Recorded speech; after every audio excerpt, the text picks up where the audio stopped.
পাকিস্তানেরও একটি গোপাল ভাঁড় আছে এবং পাকিস্তান ক্রিকেটের সেই গোপাল ভাঁড়ের নাম হচ্ছে মোহাম্মদ আমির।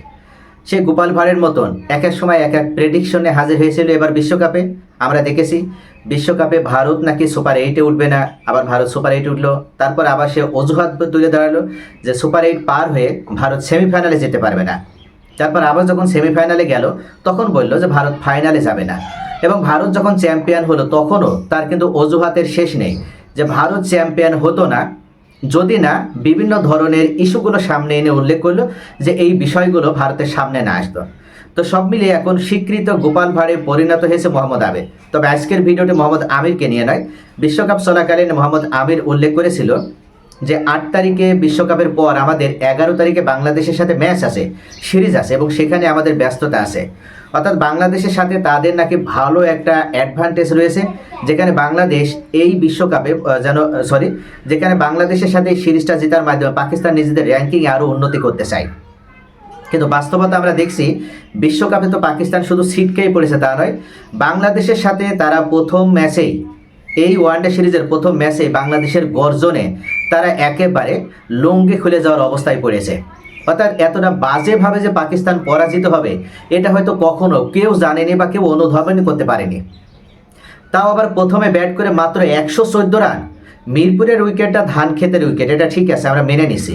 মিরপুরের উইকেটে অবশ্যই এখানে যারাই ব্যাটিং করতে এসেছে বিশ্ববিখ্যাত দল অস্ট্রেলিয়া, ভারত, এর পূর্বে পাকিস্তান 2015 সালে, এমনকি নিউজিল্যান্ড, সাউথ আফ্রিকা, ইংল্যান্ড, তারা সকলেই সিরিজ হেরেছে এই বাংলাদেশের কাছে। আর শ্রীলঙ্কা তো বাজেভাবে সিরিজ হেরেছে একের পর এক। অর্থাৎ সকল বিশ্ববিখ্যাত দলের বিরুদ্ধে বাংলাদেশ এই মিরপুর গ্রাউন্ডে তারা যেন সত্যিকার অর্থে রয়্যাল বেঙ্গল টাইগারের ভূমিকা পালন করে। এবং এবারও সেই রয়্যাল বেঙ্গল টাইগারের রোর বা গর্জনে আরও একবার পাকিস্তান বুঝতে পারলো যে সত্যিকার অর্থে বাংলাদেশের কতটা শক্তি এই মিরপুর ক্রিকেট স্টেডিয়ামে। বাংলাদেশ দেখিয়ে দিল। কিন্তু এখানে বিতর্ক তৈরি হয়েছে পাকিস্তান ক্রিকেটকে নিয়ে, যে পাকিস্তান আসলে তারা কি টিম পাঠিয়েছে বা তারা আসলে তাদের ক্রিকেটটা নিয়ে কি প্ল্যান করছে, পাকিস্তানের কি আসলে তাদের ক্রিকেট নিয়ে কোনো ধরনের কোনো ভবিষ্যৎ আছে কিনা। যেখানে আমরা ভারতকে দেখছি যেভাবে ভারত এই বিশ্বকাপে তারা আধিপত্য বিস্তার করার মাধ্যমে, অর্থাৎ যেভাবে তারা চ্যাম্পিয়ন হয়েছে একেবারে অপোনেন্টকে বিধ্বস্ত করে সেখানে আমরা দেখতে পেরেছি একতরফাভাবে প্রত্যেকটা ম্যাচ ভারত জিতেছে। শুধু সেমিফাইনালের ম্যাচটা ছাড়া, ইংল্যান্ডের সাথে সেমিফাইনালের ওই 7 রানের হারের যে ম্যাচটা, ওইটা ছাড়া ফাইনালের ম্যাচ আমরা যদি দেখি তাহলে নিউজিল্যান্ড তো পাত্তাই পায়নি। 94 রানের বড় ব্যবধানে নিউজিল্যান্ড পরাজিত হয়েছে ভারতের কাছে। এমন বিশ্ববিখ্যাত এমনকি শক্তিশালী ক্রিকেট খেলছে ভারত, সেখানে পাকিস্তান এবং ভারত এই দুই দেশ মনে করা হতো যে দুই দেশের ক্রিকেট অবকাঠামো প্রায় কাছাকাছি, সেখানে আজকে আকাশ পাতাল পার্থক্য তৈরি হয়েছে। কোথায় ভারত আর কোথায় পাকিস্তান। যে পাকিস্তান আমাদের বাংলাদেশের সামনে এসে এই ধরনের বিপর্যয়ের সামনে পড়ে, তাহলে সেই পাকিস্তানের ক্রিকেট কতটা ভঙ্গুর অবস্থায় পড়েছে সেটা সহজেই কিন্তু অনুমান করা সম্ভব। প্রথমে ব্যাট করে পাকিস্তান 114 রানে অল আউট, তাও মাত্র 30 ওভারে। অর্থাৎ এই 30 ওভার তারা খেলতে পেরেছে। আর 30 ওভারের ভিতরে যে 114 রান, তার ভিতরে সাহিবজাদা ফারহান যদি ওই 40+ রানটা না করতো তাহলে তো কোনোভাবে পাকিস্তান এই 114 রানটাও করতে পারতো না। অথচ পাকিস্তান টিমে কি অভিজ্ঞ ব্যাটসম্যান নেই? শুধু বাবর আজম নেই, তাছাড়া সকলেই রয়েছে। মোহাম্মদ রিজওয়ান রয়েছে, সালমান আলী আগা রয়েছে, ফাহিম আশরাফ রয়েছে, সকলেই তো আছে। তারপরও পাকিস্তান টিমের এই অবস্থা কেন? পেস অ্যাটাকে তাদের নাসিম শাহ রয়েছে, হ্যারিস রোপ রয়েছে, শাহিন শাহ আফ্রিদি রয়েছে, সকলেই তো আছে, তাহলে পাকিস্তানের ঘাটতিটা কোথায়? কিন্তু এখানে আরও একটা বড় মজার বিষয় পরিণত হয়েছে, কোনটা জানেন? মেহেদী হাসান মিরাজের ক্যাপ্টেন্সি নিয়ে এই সিরিজে পাকিস্তান অবশ্যই তারা হোয়াইট ওয়াশ হবে, এটা নিশ্চিত। এবং বাংলাদেশ র্যাঙ্কিংয়ে তারা 9 নম্বরে চলে আসবে। যেহেতু বাংলাদেশের র্যাঙ্কিং এখন 10-এ আছে, বাংলাদেশ 9 নম্বরে চলে আসবে। বাংলাদেশের পয়েন্ট হবে 80+। আর এখানে ওয়েস্ট ইন্ডিজকে টপকে বাংলাদেশ 9 নম্বর র্যাঙ্কিংয়ে চলে আসবে এবং ওয়েস্ট ইন্ডিজের অবনমন হবে, তারা 10 নম্বরে চলে যাবে। কিন্তু এখানে সবথেকে বড় যে বিষয়, সবথেকে মজার যে বিষয়, সেটা হচ্ছে প্রথম ওয়ানডেতে বাংলাদেশের ক্যাপ্টেন মেহেদী হাসান মিরাজ চরম স্বার্থপরতার পরিচয় দিয়েছে।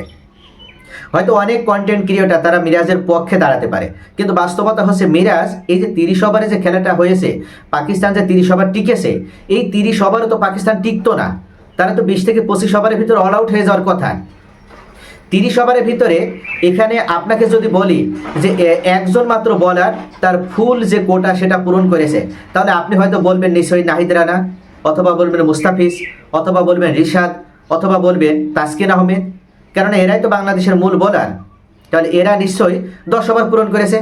কিন্তু আপনি কি জানেন যে বাংলাদেশের একজন পার্ট টাইমার বলার বা 5 নাম্বার বলার হিসেবে যাকে দলে রাখা হয় বা যিনি ওয়ানডে দলে রোল প্লে করে, সেই মেহেদী হাসান মিরাজ, তিনি 10 ওভার বল করেছে। কি আশ্চর্য হয়ে যাচ্ছেন?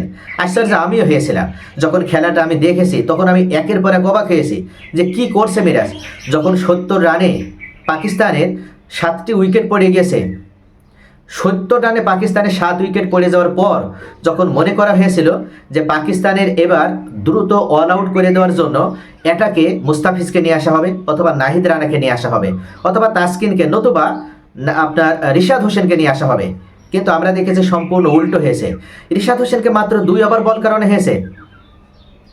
সম্প্রতি বিগ ব্যাশ লিগে খেলে আসা এই রিশাদ হোসেন, তার অভিজ্ঞতার ভান্ডার কিন্তু কম নয়, যথেষ্ট অভিজ্ঞতা সম্পন্ন, এবং বাংলাদেশের স্পিনারদের ভিতরে তাকে ভবিষ্যতে অনেক বড় কান্ডার হিসেবে মনে করা হয়, যে তার ফিউচার অনেক ভালো এবং তার অনেক অ্যাচিভমেন্ট হবে এই ক্রিকেটে, এবং বাংলাদেশের জন্য সে অনেক বড় অবদান রাখবে, অনেক কন্ট্রিবিউশন রাখবে। কিন্তু বাস্তবতা হচ্ছে বিগ ব্যাশ খেলে আসার পরে যে বিশ্বকাপে বাংলাদেশ খেলতে পারেনি, সেখানে বাংলাদেশিদের সামনে যে ক্ষুধা ছিল, অর্থাৎ এই ক্ষুধার্ত বাংলাদেশের সামনে, ক্ষুধার্ত বাঘের সামনে পাকিস্তান নামক দলটা এসেছে, আর পাকিস্তানকে ছিঁড়ে ফুটে খেলো বাংলাদেশ। কিন্তু আশ্চর্যের বিষয়, মেহেদী হাসান মিরাজ তিনি একাই করলেন 10 ওভার বল, যেখানে রিশাদকে দিয়ে করানো উচিত ছিল তার, নাহিদ রানাকে দিতে পারতেন, অথবা মুস্তাফিজুর রহমানকে দিতে পারত, কিন্তু সেটা না করে সে চরম স্বার্থপরতার পরিচয় দিয়েছে। বড় ম্যাচে আপনি যখন ক্যাপ্টেন্সির দায়িত্ব পালন করবেন, তখন অবশ্যই আপনাকে কিন্তু উদার মাইন্ডের হতে হবে। আপনাকে অবশ্যই এমন মন মানসিকতা সম্পন্ন হতে হবে যে আপনি কিভাবে ম্যাচের ফলাফল নিজের পক্ষে নিয়ে আসবেন, রান রেট বাড়িয়ে পয়েন্টটাকে কিভাবে বাড়াবেন, কিভাবে আপনার র্যাঙ্কিং বাড়াবেন, কিভাবে আপনার বোলারদের মধ্যে আত্মবিশ্বাস, কনফিডেন্স লেভেলটা আপনি গ্রো করবেন, কিভাবে আপনি ব্যাটসম্যানদের পেছনে কনফিডেন্স লেভেলটা গ্রো করবেন, এই বিষয়টি আপনার মাথায় সবসময় থাকবে। আপনি নিজের থইলে ভরার চিন্তা করবেন না, আপনি নিজের আপনার পরিসংখ্যানটা বড় করবেন। সবাই আপনাকে ভালো বলবে ম্যাচ শেষে যে না রে, আজকে মেহেদী হাসান মিরাজ ভালো বল করেছে এবং তার কারণে আজকে আমরা এত সুন্দর একটা উইনিং পেয়েছি। এটা তো বড় বিষয় না। এখানে বড় বিষয়টা হচ্ছে আপনাকে কম সুযোগ নিতে হবে। আপনি তো সেখানে সুযোগ নেবেন যখন আপনার প্রয়োজন হবে, কিন্তু আপনার তো মূল অস্ত্র রয়েছে। এই মূল অস্ত্র ব্যবহার করলে আপনি আরও 100 রানের ভিতরে দেখা যাচ্ছে পাকিস্তানকে অল আউট করতে পারতেন। সেখানে আপনি আরও বড় অ্যাচিভমেন্টটা পেতেন, আরও বড় আপনি কিন্তু ক্রেডিটটা পেতেন। তারপরও রান তাড়ায় আমরা দেখেছি যে বাংলাদেশ এখানে ধান ক্ষেতের ম্যাচ বললেও Bharat, Pakistan, New Zealand, south Africa তারা সবসময় বলেছে যে মিরপুরের পিছে খেলা যায় না, কিন্তু বাংলাদেশ দেখিয়ে দিয়েছে। এই 114 রান শেষ করতে নেমে বাংলাদেশ মাত্র 15 ওভারে এই রান শেষ করে ফেললো, একদম টি-20 ফরম্যাটে ব্যাট করে। কি আশ্চর্যের ব্যাপার, মাত্র 15 ওভারে এই রান, 15 ওভার এক বল খেলে রানটা শেষ করে ফেললো বাংলাদেশ। এবং সবথেকে বড় দায়িত্ব এখানে পালন করেছে, 27 রান করেছে নাজমুল হোসেন শান্ত 33 বলে, এবং বাংলাদেশের উদীয়মান ক্রিকেটার তানজিদ হোসেন তামিম তিনি 42 বলে 62 রান করেছেন। কল্পনা করা যায় যদি এই বাংলাদেশ এবার বিশ্বকাপে খেলতো, এবার টি-20তে খেলতো, তাহলে ভারত আজকে যেভাবে একতরফাভাবে বিশ্বকাপ চ্যাম্পিয়ন হয়েছে, আমার মনে হয় ভারত এতটা সহজে পার পেত না। বাংলাদেশের সামনে তা ভারতকে বড় পরীক্ষার মুখে পড়তে হতো। সাউথ আফ্রিকা, ইংল্যান্ড, এমনকি ওয়েস্ট ইন্ডিজকে বা নিউজিল্যান্ডকে বাংলাদেশের সামনে বড় পরীক্ষায় পড়তে হতো। এই বাংলাদেশ নামক যে পথের কাঁটাটা এত সহজে কিন্তু কেউ পার পেত না। বাংলাদেশের সামনে বড় বড় রথী মহারথীরা, এমনকি এই বড় বড় দলগুলো ভেঙে চুড়ে অর্থাৎ দুমড়ে মুচড়ে পড়তো, যেটা সুরেশ রায়না বলেছিল যে এই উপমহাদেশের ক্রিকেটে বাংলাদেশ সবসময় শক্তিশালী এবং বাংলাদেশের সেই শক্তি রয়েছে। বাংলাদেশ সবসময় ভালো ক্রিকেট খেলে এবং উপমহাদেশের ক্রিকেটে বাংলাদেশ ভালো ক্রিকেটের পূর্বে খেলেছে, বারবার বাংলাদেশের সেই প্রমাণ দেওয়ার সক্ষমতা ছিল, এখন আছে, এবং এই বিশ্বকাপে বাংলাদেশ থাকলে ভালো খেলতে পারতো, ভালো করতে পারতো। তো প্রিয় দর্শক, বাংলাদেশ বিশ্বকাপে নেই, তাদের যে ক্ষুধাটা তৈরি হয়েছিল সেই ক্ষুধাটা তারা অবশেষে প্রথম ম্যাচেই তারা কিন্তু প্রমাণ করে দিয়েছে যে সত্যিকার অর্থে তারা কতটা যোগ্যতম দল হিসেবে এই বিশ্বকাপে অংশগ্রহণ করত। মাত্র 42 বলে 65 রান, 62 রান করলো তানজিদ হাসান তামিম, এবং সম্পূর্ণ টি-20 ফরম্যাটে করলো, যার স্ট্রাইক রেট প্রায় 200-র কাছাকাছি, অর্থাৎ 170-80-এর কাছাকাছি স্ট্রাইক রেটে তিনি ব্যাট করলেন ওয়ান ডেতে। এই বাংলাদেশ আসলে কোথায় যে থামবে এটা এখন দেখার বিষয়। এই যে আপনার ওয়ানডে যে সিরিজটা, এখানে বাংলাদেশ পাকিস্তানকে হোয়াইট ওয়াশ করবে। আগামীকাল দ্বিতীয় ম্যাচ মিরপুরে হবে, আগামীকালও বাংলাদেশ জিতবে এবং বড় ব্যবধানে জিতবে, এটা এখন কিন্তু সকলেই বলছে। তো প্রিয় দর্শক, আপনাদের কি মনে হয় আসলে বাংলাদেশ এই দ্বিতীয় ম্যাচেও কি বড় ব্যবধানে পাকিস্তানকে পরাজিত করবে?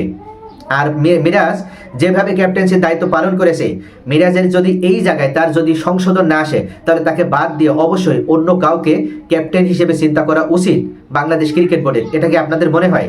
আপনাদের মূল্যবান মতামত কমেন্টে জানান। সকলে ভালো থাকুন।